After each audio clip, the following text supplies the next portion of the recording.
Hey, everybody, and welcome to another episode of Death By, where contestants will earn reps for their arguments for a chance to stand on top of the podium pedestal. I am your host, Lauren Kalil. Whoever I decide has the best argument through the final round will earn 30 seconds to talk about a topic of their choosing. Today's sponsor is Thirdsy. I just got back from Wadapalooza, covering some other local events, and this stuff has helped me get 12 hours of sleep last night. I'm back on track, hit a hard workout this morning, and it can help you too.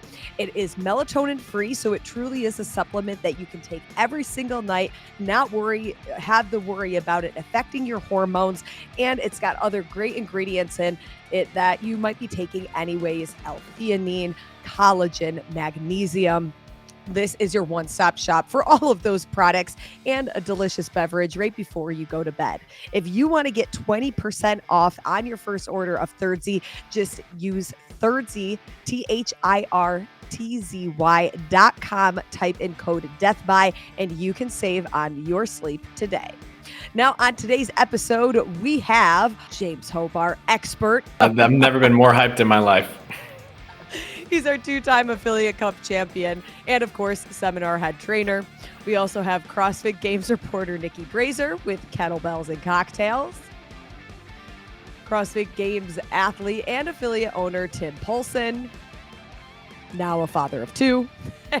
And CrossFit semifinalist, we just saw her compete at Wadapalooza, Ellia Miller. Great to have you there. Oh, I like your background too. A nice new setup that you have going on. All right, guys. James' background, right? James' background? He always has the same. I like that the sun is kind of shining in, and it's that golden hour for James. So nice. Beautiful, beautiful. I need it. If there's anybody here who needs sun, it's me. Maybe Tim.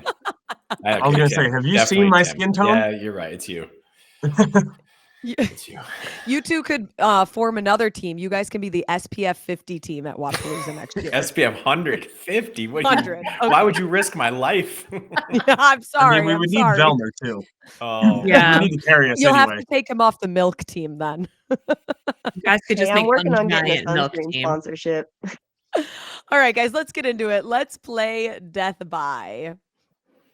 So speaking of Wadapalooza, one of the draws is the ability for athletes to compete in both the individual and team divisions.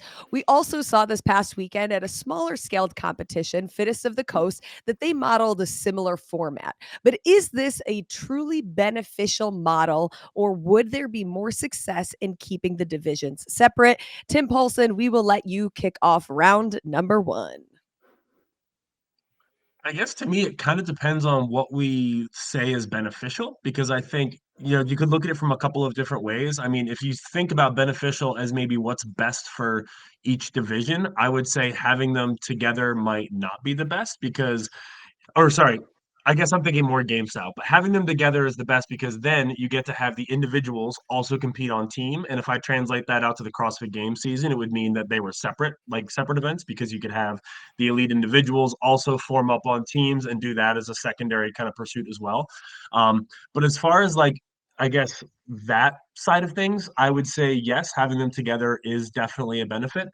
I lost my train of thought, so that's all I got, guys. I'm really sorry. I got mixed up in my own words, and I'm like, for me, I'm just all over the place. That's okay. Kind of a confusing response. I'll give you 1 point for that, but maybe you'll have time deserves it. So.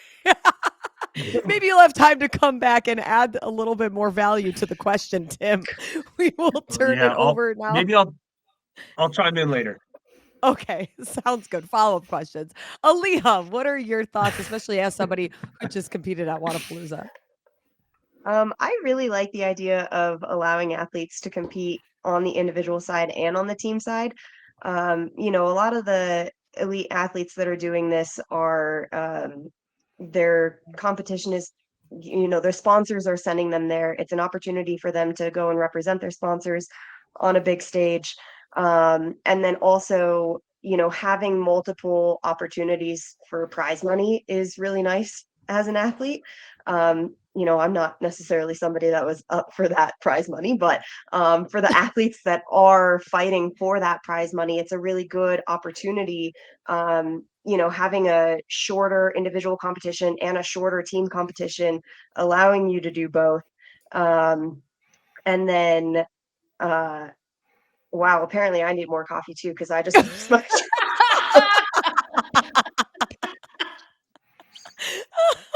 Anyway, so there's that. Thanks, Tim. 1 point for everybody. Aaliyah, I'm going to give you 1.5 points because you made it further before your brain totally farted out of the universe. James, this is your chance, man. You guys need some more thirdsies. To get better sleep. Exactly. Good job, James. I blame it on the sickness that I came back from Wadapalooza with. James, go ahead. What do you think here? Oh boy. Who are we talking about more beneficial to, right? Is it more beneficial to competitors, to the event, to athletes, spectators, all of the above? I am a really big fan of, oh no, I lost my train of thought. Just kidding. I'm a really big fan. I only want to watch a competition if it's only indies and maybe 2-person teams. And that just has to do with how I can follow the event as a spectator. Watching that event in real time, especially the team side with just 2 people, I think would be so much more seamless, huge reduction on equipment. But I think I've talked about this before, and some people out there might know how I feel on that. So for me, spectator, logistics running the competition, I really like the idea of only having individuals and maybe a separate competition for teams, or splitting it up across days. I think bouncing between individual team, especially when you're going to participate as an athlete, is just a lot to do throughout the weekend.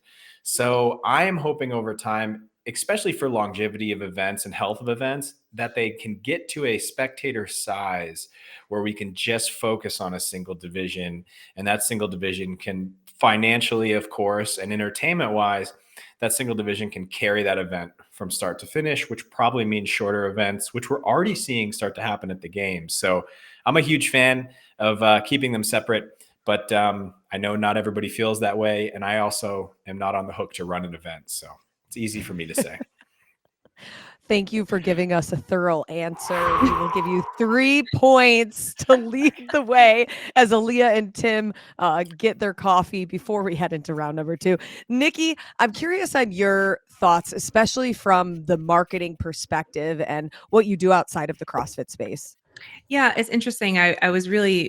I've struggled with this question, I think, the way everybody else did, because beneficial can mean so many different things to so many different people. And of course, I'm sort of coming at it from a very unique perspective where, like, I've been out on the competition floor and I've heard the feedback on trying to broadcast all of these stories kind of all at once. I feel like in a CrossFit Games setting, I do like the idea of separating things out, because to James's point, like I'm there kind of to follow the elite individuals.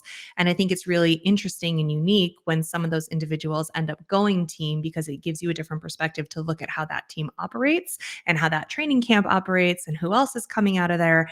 And so I think that having an opportunity for those athletes to be able to choose at different points in the season how they want to compete could make things a lot more interesting from a storytelling perspective from the audience. But I also think that setting things up in a really different way outside of the way that the regular season goes, like the way things happened at Wadapalooza, kept my interest the entire weekend. Like I was thrilled to see the elites go for 2 days and then the indies go for 2 days, and those teams of 3, which is one more person than James wants to watch apparently. But I just thought it was a really different and unique way to set things up. And so that also kept my interest in a completely different way. But I do think that oftentimes competitions outside of the games where they're, renting out these massive stadiums that have all sorts of different places where people can compete in fields and arenas and whatever, I do think that events struggle to find venues that can support both great like lanes for individuals and then at the very same time without moving great lanes for teams. And I think from a storytelling and broadcast perspective, sometimes it gets really messy. If you can comfortably fit 10, 20, 30 people, but then you're all of a sudden trying to cram like 60 people into that same exact arena, I think it can get really hard to follow sometimes. 4 points for Niki, specifically to Ellia and Tim as athletes. Oh, James, making faces back there. Specifically from the athlete's perspective, I'm curious, is A competition with team and individual, is it something that you hear a lot of feedback from other athletes that they are set on doing both divisions? Or what are some of the conversations behind the scenes that go on when to deciding whether they want to invest in one division or truthfully do both? I think a lot of it is like how much abuse you want to put on your body, because Mhm. the one, I think, major downfall to this, and my brain was going here earlier, and I apologize, I got lost on this trajectory. But like beneficial from a programming standpoint, because there tends to be a lot of repetition. Like the individual events tend to, or sorry, the team events tend to mirror the individual events. And that's especially true at like Wadapalooza and things like that. So you end up doing a lot of the same stuff and a lot of the same high repetition movements. And I think the one year at Wadapalooza, I did both. That was definitely the case. It was like feeling like you just did basically this workout as an individual like 24 hours ago, and here we are doing Mhm. basically the same thing again, but with two other people now. So I think, yeah, a lot of it comes down to just how much wear and tear you want to put on your body and where you want to put your I guess where you want to put all your eggs, which basket you want to put them in. Because obviously the team, you get, if you can put together a pretty stacked team and everybody's pretty fresh, you can definitely make a really good crack at it. Whereas a team made up of three individuals might be a little bit more fatigued kind of running into the weekend. So if you want to weigh out the prize purse side of things, that could definitely be a consideration. If you don't think you're realistically going to be in the prize money race as an individual, then maybe going team with two other people who are only competing in the team competition could definitely, could be a benefit, could be something that maybe goes through your head, or at least having a couple people fresh. But yeah, like I said, for most athletes, a lot of it just comes down to, are my sponsors telling me to do this? And how bad do I want to feel when this is done? Ugh.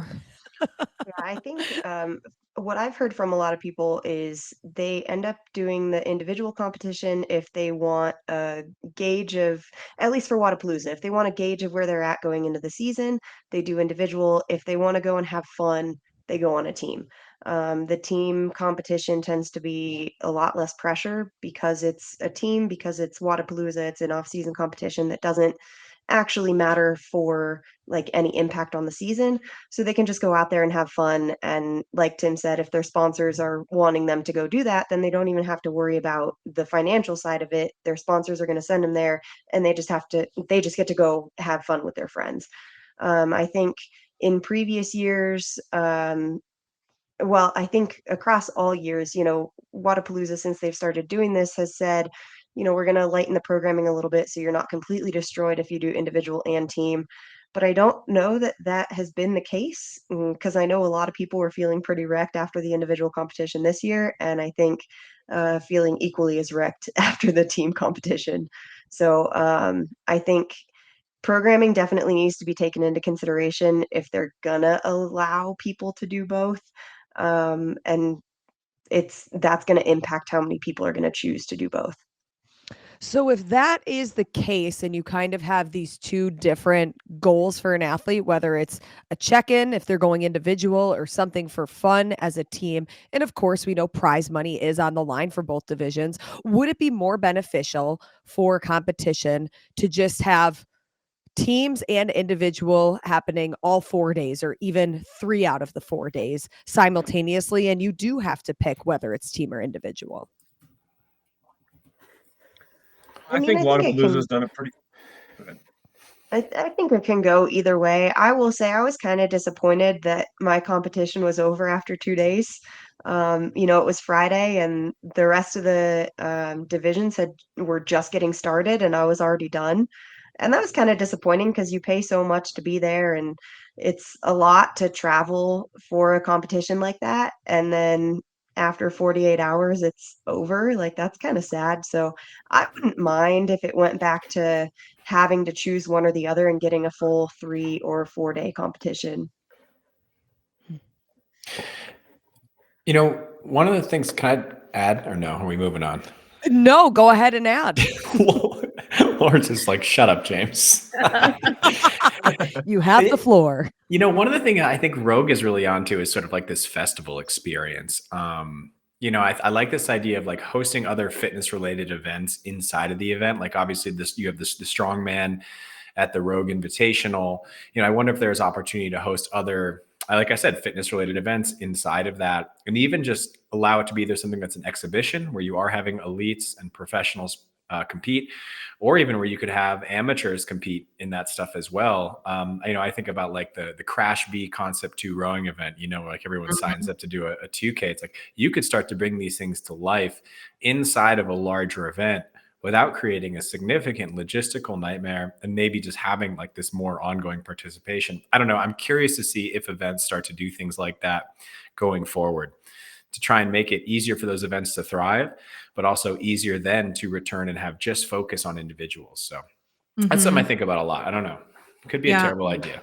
I think that's a really cool idea. I think like I'm still just really fascinated with what FitFest did this year or last year, and what it's January, the longest month of the year. I don't even know what day it is anymore. During the off season of this. During the off season, I do think that things probably will get a little bit complicated if more events do things like that. To Elia's point of like where your sponsors want you to go and what they want you to be involved in, and whether or not that needs to be like mid-season or out of season, and where your opportunities to actually earn money. Because if these showcases are just for fun, or maybe you're getting paid to be there, maybe there's no real prize money or earnings that can come out of it. I don't know. I think that might get a little complicated in terms of who's willing to go where for what, but I'm with James. I think that would be a really cool way to incorporate more opportunities for those athletes to be on display and earn and try to make a living in the sport without completely beating their bodies down with a 3 or 4 day competition every single time, A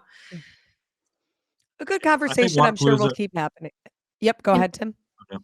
And I was going to say, I think and this is definitely, we're getting a little off topic, but we're still on topic a little bit. I think one of the things Wodapalooza is doing nicely is like, again, programming aside, starting to trim down these off-season CrossFit events to not be a 4-day beat down every single time, because they just don't need to be that. And like we've had this conversation on other shows, like, having just 2 days for individuals is kind of nice. It puts a high priority on execution. You only have maybe 5 events to kind of lay your stamp out there and show your fitness. And again, it's going to beat you up, but it's not going to beat you up as much as the volume of a 4-day event.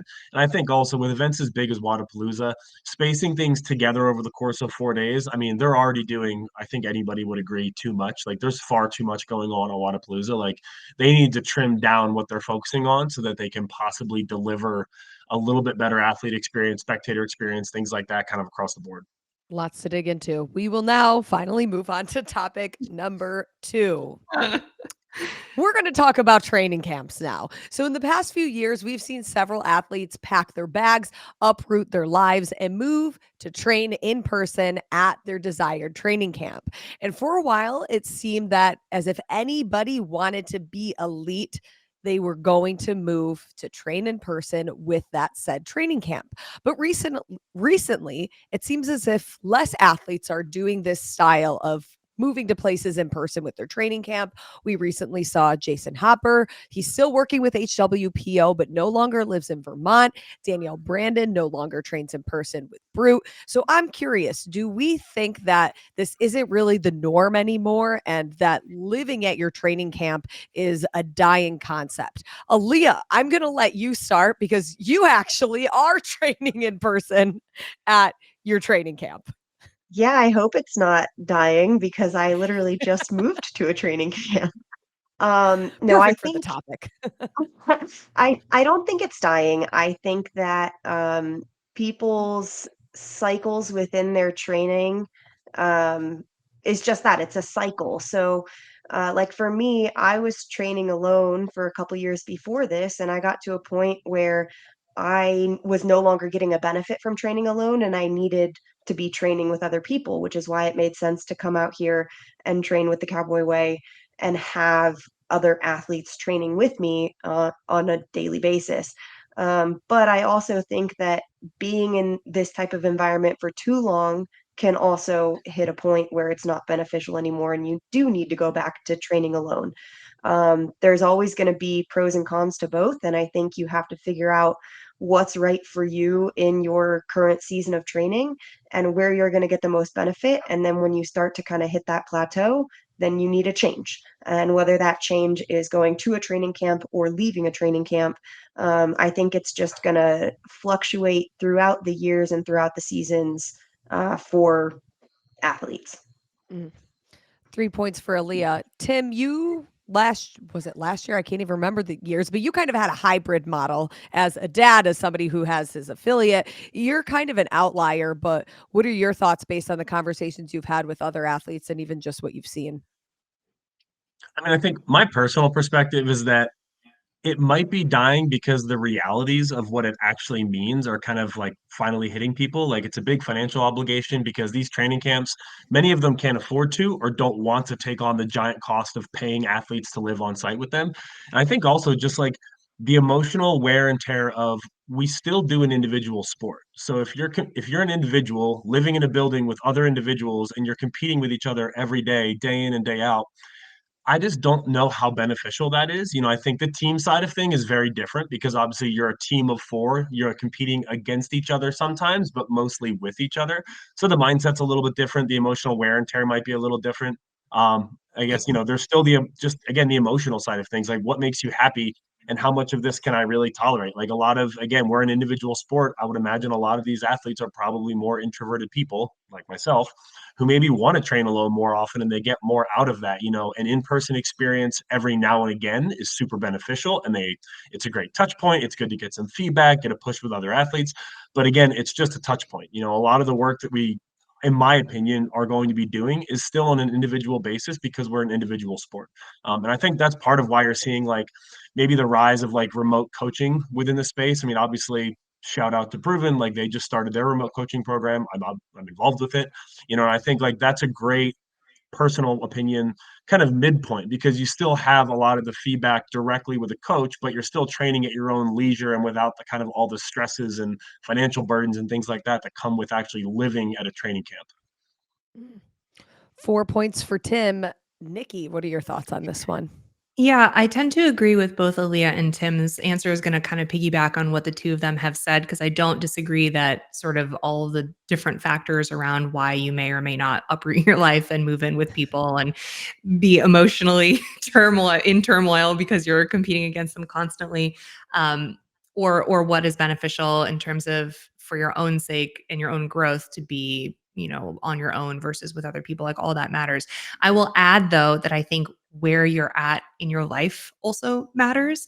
And the reason why I don't think that training camps will ever die is because there are always going to be up and coming athletes who really want to get a head start on their training or who are maybe almost there and feel like they need something more, they need something in person. And these younger athletes oftentimes aren't married, don't own homes, don't have kids, and it's really easy for them to uproot their lives and move in for a few years and see how that goes. And I think that, like Ellia and Tim, you guys are coming at it from very different phases of your life, where Tim, you own a gym and you have a family and, you have your own place. And to you, the circumstances that mitigate whether or not something is successful in terms of your living situation or your training situation are going to be very different to some than they are to someone else. And so I see it kind of happening on both sides of the spectrum, where as our sport continues to grow and age, many of us, myself included, are kind of like aging up into a different phase of our lives where we look at the sport differently and we have to evaluate the phase of our life differently as it relates to the type of commitment we're willing to put into the sport. But there's always going to be new people filtering in who want that full-time, all the time experience, who maybe aren't tied down elsewhere. And so I don't think that they're dead. I don't think the trend of training camps or living at training camps is dying. But I do think that the type of athlete who filters in and out is going to change a lot based upon age, life experience, and the other things that are happening in their worlds. Oh, we're all aging, Niki. No, sorry. Now I feel old. Oh, what are you guys, like 25? Give me a break. Yeah, right. Oh my God. I'm like 1,000 years old now. Well, old man James, what do you have to say about this? Yeah, 2 points for Niki. Let's hear from old man James. I think she gets it. That's good. That's a great nickname. I guess Gandalf. I forgot my Metamucil, so I forgot what my answer was going to be. The only one with a clear train of thought today out of all of us. Yeah, I think you guys answered it really well. I don't know if training camps are dead. I don't think they are. I think the seasonal life thing is really important, right? You probably can't stay there all of the time. And I don't think they're dead because Proven just bought a 21,000 square foot facility. And I saw that, what I really was was interesting about what they did is they posted a job posting for like an affiliate general manager or something like that. And so I think the training camp model shifting to running that around an affiliate like Mayhem does, I think creates some more longevity to this model. It also allows the training camp environment to trickle down, not just from those perennial games competitors, but to everybody else who wants to show up and participate or can be there regularly and get some of the benefits of being inside a training camp with all those fit people around those extra coaches. So I think revolving this around some sort of CrossFit Gym affiliate model is really interesting. So Tia and Shane, if you're listening, that general manager role, I don't know, hit me up. So I think that's a good way to look at this. I don't know how Hard Work Pays Off runs it. I mean, their facility up there looks amazing, and it seems like whatever their team doing is just nonstop, like they're growing. So as of right now, yeah, I don't think this model is dead. I think it's just evolving to include more athletes, not just those elite perennial games competitors. 3 points for James. Tim, do you have a connection to get James this position? That'll determine how many points you win on this show. I mean, we can definitely, if you're looking for a new gig, James, we can go talk to Shane. Yes, but I'm pretty sure they already have their GM of affiliates. He's a good dude. All right. Well, he sounds great. I don't know who it is. Sounds like a wonderful person. Maybe if you were older, James. I'm getting there fast. I mean, at this year, by the end of this year, I might be 5 years older. So no, I'm happy out here. Shout out CrossFit Mafia in Erie, Colorado. So. There you go. I love it. Okay. Well, this next question, it may actually make you feel even older, James, depending on your answer. Right. Well, let's get to topic number 3. Maybe it's going to take a blast from the past for some people, or maybe they'll have an answer that's more recent. But on the heels of the start of the 2024 CrossFit Games season, I am curious, in your opinions, which had the best programming at the CrossFit Games? Niki, we will let you start this third and final round. Okay, I'm going with CrossFit Games 2015. Throwing it way back. Is that what you picked, James? No, but that's a great year. Okay. So I'll let you roll. Sorry. Pier paddle, the sandbag event where they were loading the sandbags into the wheelbarrows and moving them across the tennis stadium, and there were so many elements outside of just your fitness that you had to like kind of figure out, in addition to how strong you were, how easy it was to like maneuver the sandbags. And across the board in the programming that year, it was like that, which is like my favorite part of CrossFit, because we're like training for life, you know what I mean? So it was nice to see that translate at the games. It was the first year that they ran Murph, and they obviously figured out better ways to do it moving on. But I do think that Murph is a great CrossFit Games event in general. And then, they were sprinting, there was clean and jerks. My 2 favorite elements of that year were heavy DT, setting up double DT in the next season. So that was really special. DT is also like one of my all-time favorite workouts. And I think a lot of people in the community can relate to that. And I loved that Midline Madness workout where they had the yokes coming down the whole soccer field. And it was just kind of like one of those really epic moments in CrossFit where you were like, damn, our bodies can do crazy things.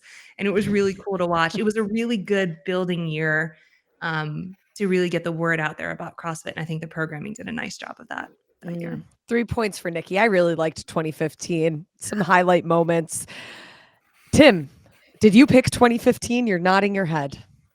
No, I just agree. It was a very cool year. I'm a little bit biased, I think, because like the Carson era of the games, I was never able to participate in despite my best efforts. So as much as I look at those years, they also have a little sour place in my heart. I know, right? Sad. Play the fiddle. But yeah, I think for me, I would have to say 2018 for a couple different reasons, I think, as far as like evolutions of games programming go. Basically, day one. Day one at the CrossFit Games in 2018 was like the beefiest day of CrossFit Games that I think will probably ever exist, with 30 muscle ups, CrossFit Total, marathon row, and a crit race in the morning. And that was the first time we saw an event of that length pop up at the Games. So I think that was kind of like this really big wow factor from a programming standpoint. Like, holy shit, they're actually going to sit there and row for 3 hours plus or minus and just kind of, just row until they're numb from the waist down, which definitely happened. But I think other than that, the big reason for me for that year is chaos, because I think Yeah. that event in and of itself is like, there are other really cool quintessential CrossFit events that happen throughout the years. I think the wheelbarrow with the sandbags is another great example of like the kind of like, yeah, this is CrossFit style stuff. But like the absolute unknown of walking onto a field with 40 other athletes and just work like moving until you're told to stop, and then moving forward and doing a thing that you don't know until you're told to stop, and rinse and repeating that. Like that was one of the coolest things, at least to participate in. To spectate, I can't speak from that side, but like as an athlete, that side of things was really cool. And then like you also had all the other staples of the games. You had your heavy yokes that year. You had the Randy doll for the battleground event, just like a lot of those out of the box events as well. So I just think that like that year across the board had a lot of really cool, unique elements that also pushed the boundaries of the sport a little bit that we haven't really seen before or since. I like that. The evolution of the sport is really what we saw in 2018. 4 points for Tim. Ellia, best year. All right, so I will preface this with I did not really get into watching competitive CrossFit until like maybe 2018-ish. So I was on the games website last night, looking through all the years of Researching. programming. And every year I looked at the programming and I was like, oh, some cool stuff. But there was always something that I was like, oh, I didn't really love that. But the one year that I didn't have anything that I was like, oh, I didn't really love that was 2017. Looking through 2017 programming, I was like, oh yeah, that was really cool. And so was that. And so was that. You had the cyclocross and the sprint obstacle course, which were really cool ways to test like a practical application of our fitness. The obstacle course kind of had some tie into the military, which, CrossFit kind of started in the military. So that was a cool callback, I guess. Amanda 45, like Amanda is always just a really cool event with a really cool story behind it. And to throw in the extra reps, that was cool to see them kind of like level up hero workout. With the snatch event, the fact that like if you lifted heavy enough, you earned more opportunities to lift, that was really cool. I really liked the strongman sphere. So, you had your strongman, but you also had to be good on your hands. And so you couldn't just be strong. You couldn't just be good at gymnastics. You had to be good at both. Same thing with the muscle up clean ladder. Having a callback to the open workout with the heavy 17.5, that was really cool. Throwing in something related to the city that they were in. They were in Madison that year, and they used the yellow cheese curd sandbags for the Madison triplet. That was cool. I think the 2-2-2-3 intervals, I think that was the first time that we saw that kind of structure for a workout. And I really like that structure of like, can you beat the clock and can you finish before the last interval, and kind of seeing people try to like break the workout. That's a lot of fun. And then with the Fibonacci final, I just thought those heavy kettlebells looked so cool on the floor.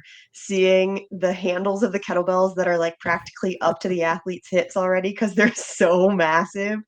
So yeah, I just thought that was a really cool year of programming to watch. And that was a redo, right? The Fibonacci final was the second time because we had the Fibonacci the year before, right? Sean probably would know this in the back.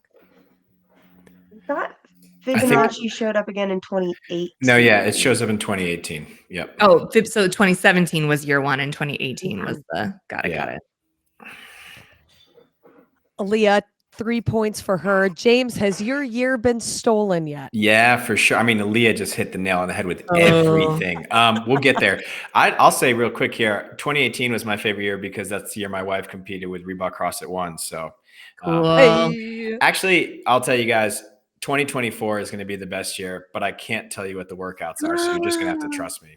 Oh, come on, James. I Don't know. give us a cliffhanger like that. But I had some other pieces on my list. I think, I will say this, the first and last workouts of 2019, I think got kind of swept up in the chaos. That was when we had all like the regional country champions. But the first cut, snatch, run, legless rope climb, Games team, Boz, Dave, if you guys are listening to this, you got to bring that workout back. I mean, it was like chef's kiss, mwah, games programming at its finest. It'd be great to see that workout like a day 2 of the CrossFit Games. And also the standard that year, the 30 muscle ups, Grace, and then Isabel. That was a workout that I think Dave had in his mind for a long time, and how to bring it together and how to test it. I just think it got overshadowed by the country champions, but just an amazing way to finish the weekend. And you got to see Braizer, I think, at some of his best in that workout. You also had Mary, which is always cool to bring benchmarks to the games, because you get to see athletes like Carrie Pierce beat everyone in the world easily, which is a really cool thing as someone who's just like a novice CrossFitter to say, ooh, I got 5 rounds. And she did, 4.5 times that work. I also think 2018 was a great year, because I feel like you saw Dave like at his artistic best. Everything Tim said, bringing the crit marathon, 30 muscle ups for time, chaos. And then you saw Fibonacci come back. The final workout, Aeneas, there was a nod to like a little bit of a literary appreciation when Aeneas carries his father out of Troy, or excuse me, not out of Troy. That's in Italy. Yeah, Troy carries his father out of Troy. So for those literary nerds out there, there's that. 2015 also was the most beat up I think I've ever seen athletes. That was with the Murph, heavy DT, finished with that pegboard climb, which would show up in 2016 as redemption. But yeah, I don't want to repeat everything. 2017, I think, was the coolest year. I think you saw, Braizer again at some of his most monstrous performances. You saw the Tia, Kara, showdown, probably one of the best shootouts we had to finish the games. And you saw evolutions of benchmarks, evolution of the open showing up in the games. Really beautiful year. Downside, still a 6-person team. So there you go. So even though James stole a little bit of everybody's homework, he really brought us down memory lane with some of the specific athlete moments. So I'm going to have to give you 4 points to win this episode. But before we get to James's podium pedestal, Sean's in the comment section saying that everybody's wrong and 2013 is the correct answer. Really? If this He's was not a wrong. multiple choice test. Yeah. I mean, I'm 2013 surprised was James didn't say legit.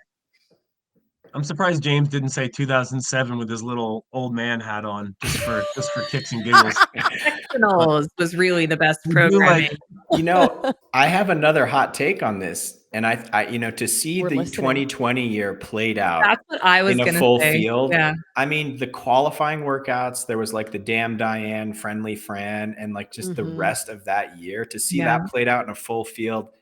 Damn, that would be cool. That would be a great exhibition. I was going to throw 2020 into the mix just to think about, because I think it was really, I agree with bringing everyone into the field, but I think it was really beautiful the way it was executed with just those 5-10 athletes.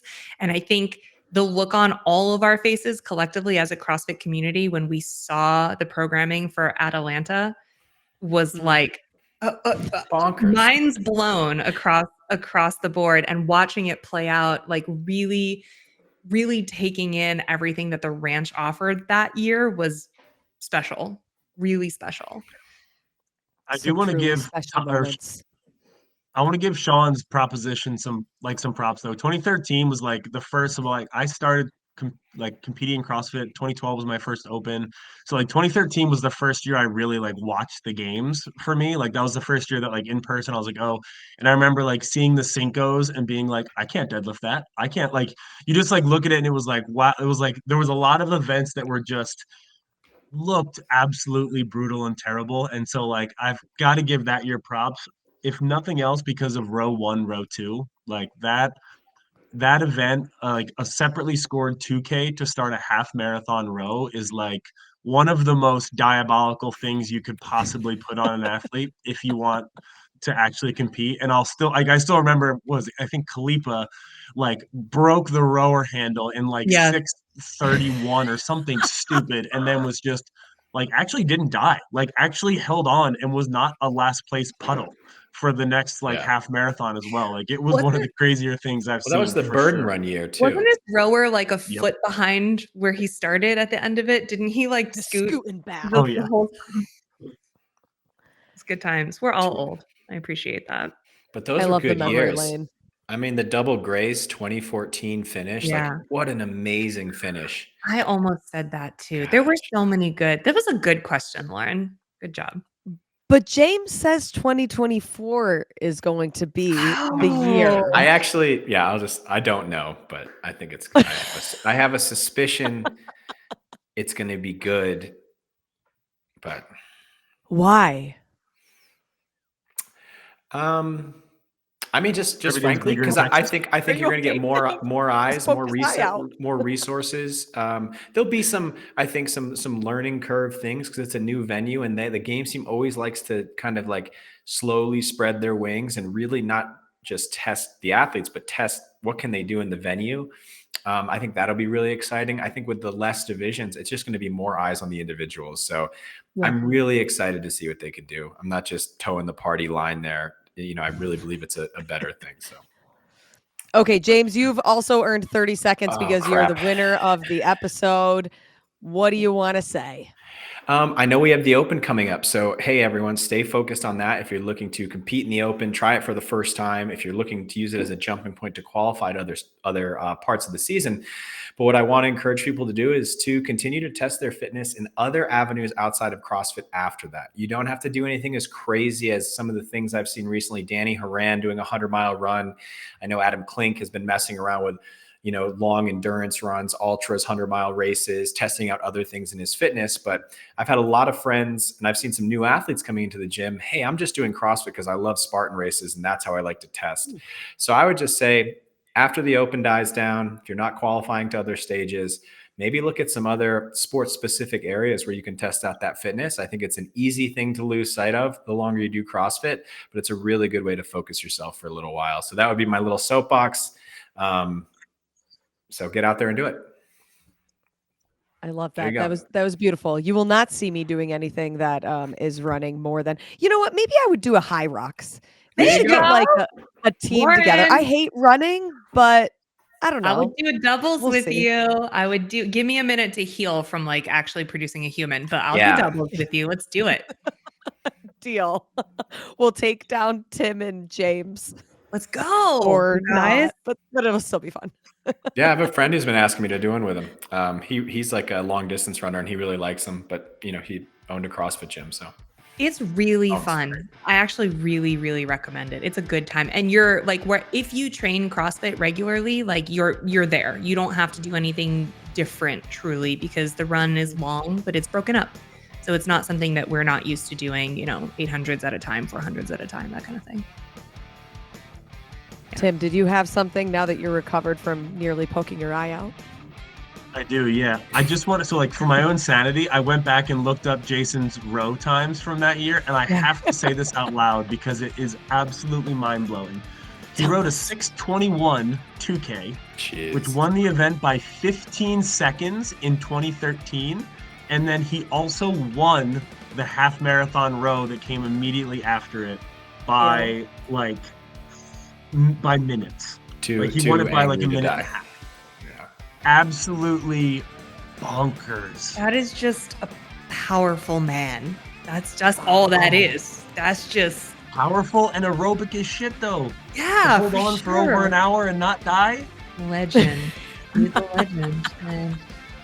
Anyways, I just wanted to give him a shout because that's still 2013. Though. Impressive. So cool. Well, Tim, James, Niki, Ellia had to run, but thank you all for being on another episode of Death By. Again, we want to thank our sponsor, Thirdsy. Go ahead, scan the QR code, click the link in the description, get better sleep, especially ahead of the Open. James already teased it. It's going to be a great year. Programming is going to be wild. Get yourself signed up for the Open, and we will see you all next time.